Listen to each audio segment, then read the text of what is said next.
僕はあの日のことを決して忘れることができない。ほんの些細な好奇心が僕を深い闇へと誘ったことを。この話は誰かに理解されるものではないかもしれない。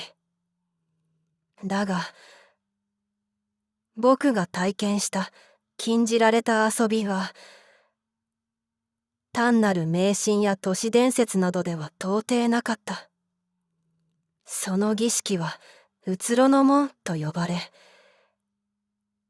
友人の間で密かにささやかれていた。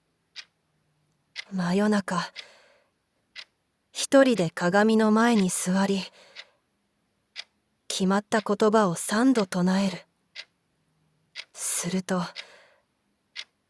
鏡の向こうに異界の扉が開き、何かが現れるという。その話を聞いたとき、僕は冷ややかな笑みを浮かべていた。そんなものありえないと。だがひとたび疑念が頭をもたげると確かめずにはいられなくなった。その夜、僕は部屋を暗くし、スマートフォンの時計が12時を指すのを待った。窓の外は静寂に包まれ、遠くの街灯がぼんやりと揺れている。僕は鏡の前の椅子に静かに腰を下ろし、深く息を吸い込んだ。呼び覚ませ、うつろの門。その言葉を3度声に出して唱えた。響く自分の声が空虚な洞窟にこだまするように静かな部屋を満たした。すると空気が一瞬にして凍りついたように感じられた。冷たく透明な何かが僕の背中を撫でた。しかし鏡の中には何も映っていなかった。自分の部屋の暗い姿だけが映し出されている。やはりただの噂だと思い、僕は鏡から目をそらした。だがその瞬間、背後からかすかなささやきが聞こえた。振り返ると誰もいない。壁にかけられた古ぼけた肖像画の影がかすかに揺れているだけだった。そのささやきはまるで僕にだけ語りかける声のようだった。僕は恐怖に駆られ布団に潜り込んだ。しかしその夜、眠りは訪れなかった。夢と現実の境界が曖昧になり、何度も目覚める。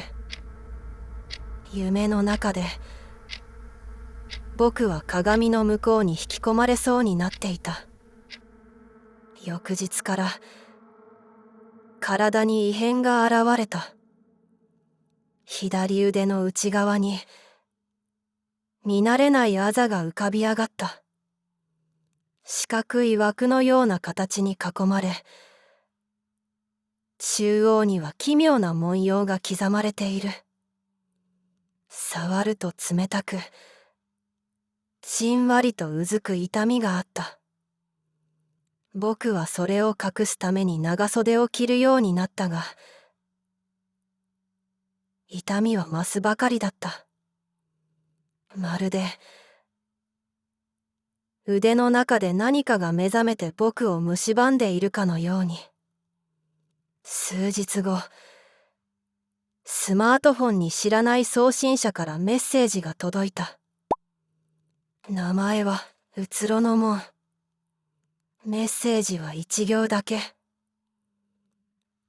お前はもう戻れない。その文字が画面に浮かび上がるたびに胸の奥が締め付けられた。誰が、なぜこんな言葉を送ったのか。返信しようとしたが、アプリはすぐにフリーズし、画面が真っ暗になった。僕は自分がどこにいるのかわからなくなっていった。現実の輪郭はぼやけ、夢の世界と混ざり合う。哲学者が繰り返し問いかけてきた。存在とは何かという命題が僕の脳裏を支配した。僕は今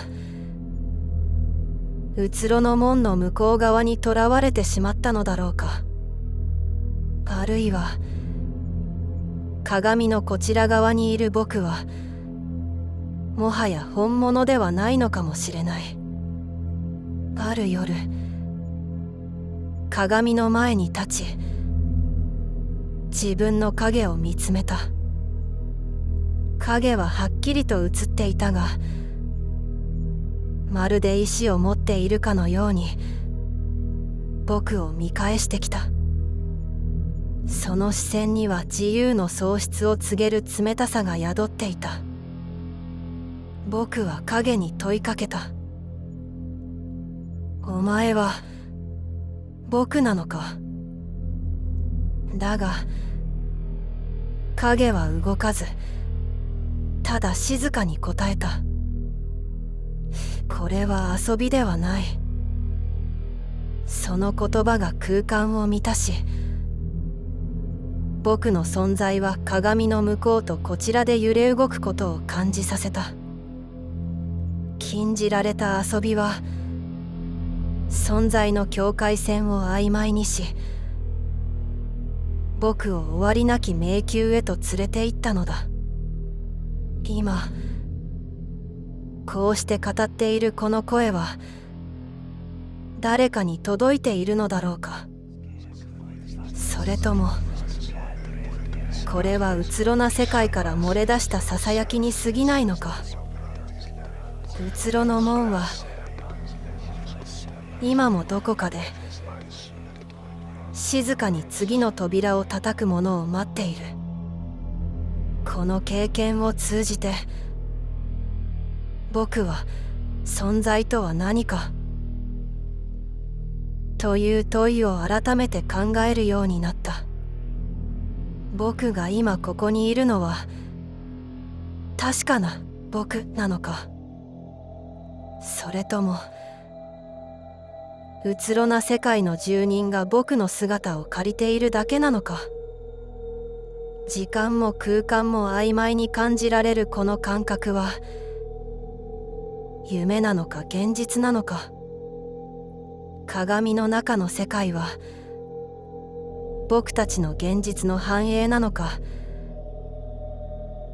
あるいはその裏側にある別の現実なのか。そして僕は気づく。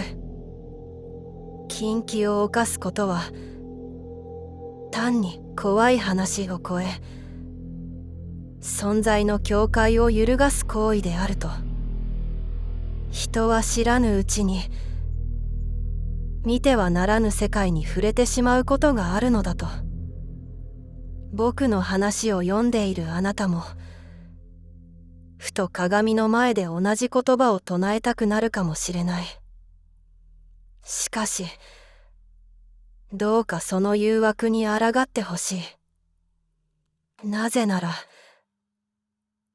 うつろの門は好奇心の代償として存在の揺らぎをもたらすから。僕は今鏡のこちら側に立っているのか、それとも向こう側なのか。それさえももはやわからなくなっているのだ。おしまい。